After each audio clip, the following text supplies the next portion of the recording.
Silicon city ಬೆಂಗಳೂರಿನಲ್ಲಿ tunnel ಮಾರ್ಗ ಯೋಜನೆಯನ್ನ ಮಾಡುವುದಕ್ಕೆ ಬಿಬಿಎಂಪಿ ಮತ್ತು ಸರ್ಕಾರ ಅತ್ಯಂತ ಉತ್ಸುಕವಾಗಿದೆ.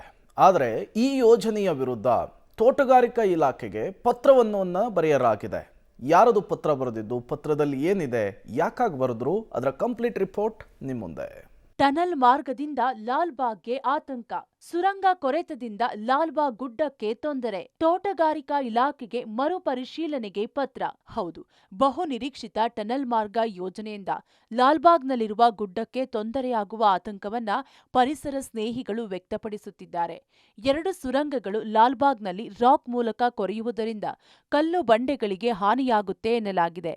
ಟನಲ್ ಯೋಜನೆಯಿಂದ ಲಾಲ್ಬಾಗ್ಗೆ ಸಮಸ್ಯೆ ಮಾಡದಂತೆ ಕಾಮಗಾರಿಗೆ ಮಾಡಲು ಎಂದು ತೋಟಗಾರಿಕಾ ಇಲಾಖೆಯ ಕಾರ್ಯದರ್ಶಿಗೆ ಸಿಟಿಜನ್ಸ್ ಫಾರ್ ಸಿಟಿಜನ್ ಫೋರಂನಿಂದ ಪತ್ರ ಬರೆದಿದೆ. ಏನು ಶಾಕಿಂಗ್ ಅಂದರೆ, ಆ ಲಾಲ್ಬಾಗಲ್ಲಿ ಏನು ಲಾಲ್ಬಾಗ್ ರಾಕ್ ಅಂತೀವಿ, ತುಂಬ ಹಳೆಯ ಕಾಲದ್ದು.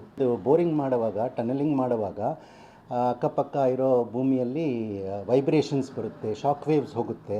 ಸೊ ಅದರಿಂದ ಗಿಡ ಮರಕ್ಕೂ ತೊಂದರೆ ಬರ್ಬೋದು. ಅದಕ್ಕೆ ಬೇರೆ ಏನಿರುತ್ತೆ ಅದನ್ನು ಕಟ್ ಆಗ್ಬೋದು ರ್ಯಾಂಪ್ಸಲ್ಲಿ. ಸರ್ಕಾರ ನಗರದಲ್ಲಿ ಟ್ರಾಫಿಕ್ ಜಾಮ್ ತಗ್ಗಿಸಲು ಈ ಟನಲ್ ಮಾರ್ಗ ಮಾಡಲು ಹೊರಟಿದೆ. 2 ಸುರಂಗ ಮಾರ್ಗ 15 ರಿಂದ 15 ಅಡಿ ಇರುತ್ತೆ. ಅದರ ಜೊತೆಗೆ 2 ಎಂಟ್ರಿ ಹಾಗೂ ಎಕ್ಸಿಟ್ ಮಾಡಲು 2 ರ್ಯಾಂಪ್ ಇರುತ್ತೆ. ಇದಕ್ಕಾಗಿ 3,000 ಮಿಲಿಯನ್ ಹಳೆಯ ಲಾಲ್ಬಾಗ್ ರಾಕ್ ಕೆಳಗೆ ಸುರಂಗ ಮಾರ್ಗ ತೆಗೆದುಕೊಂಡು ಹೋಗಲು ಪ್ಲಾನ್ ಆಗಿದೆಯಂತೆ. ಭೂ ವೈಜ್ಞಾನಿಕ ಸ್ಮಾರಕ ಎಂದು ಲಾಲ್ಬಾಗ್ ರಾಕನ್ನ 1975ರಲ್ಲೇ ಘೋಷಣೆ ಮಾಡಲಾಗಿದೆ.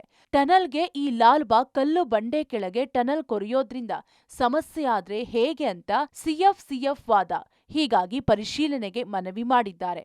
ನಮ್ಮ ಬೇಡಿಕೆ ಏನಂದ್ರೆ, ಈ ಲಾಲ್ಬಾಗ್ ಮೇಲೆ ಏನು ಸುರಂಗ ಮಾರ್ಗ ಮತ್ತು ಈ ರ್ಯಾಂಪ್ಗಳದು ಏನು ತೊಂದರೆ ಆಗ್ಬೋದು ಅದನ್ನು ನಾವು ಸರ್ಕಾರಕ್ಕೆ ಬೇಡಿಕೆ ಮಾಡಿದ್ದೀವಿ. ಪತ್ರ ಬರೆದ್ಬಿಟ್ಟು ಈ ಥರ ಅದನ್ನು ಸ್ಟಡಿ ಪರಿಶೀಲನೆ ಮಾಡಿಬಿಟ್ಟು ನಂತರ ಅದರದ್ದು ಡಿಸಿಷನ್ ತಗೋಬೇಕು. ಲಾಲ್ಬಾಗು ಯಾವುದು ಹಾನಿ ಆಗಬಾರ್ದಂತ ನಮ್ಮ ಬೇಡಿಕೆ. ಒಟ್ಟಾರೆ ಅಭಿವೃದ್ಧಿ ಹೆಸರಲ್ಲಿ ನಮ್ಮ ಹೆಮ್ಮೆಯ ಲಾಲ್ಬಾಗ್ ರಾಕ್ಗೆ ಏನೂ ಸಮಸ್ಯೆ ಇಲ್ಲ ಅನ್ನೋದನ್ನ ಪರಿಶೀಲಿಸಬೇಕಿದೆ. ಪರಿಸರ ಪ್ರೇಮಿಗಳು ಕೂಡ ಈ ಬಗ್ಗೆ ಧ್ವನಿ ಎತ್ತಿದ್ದಾರೆ.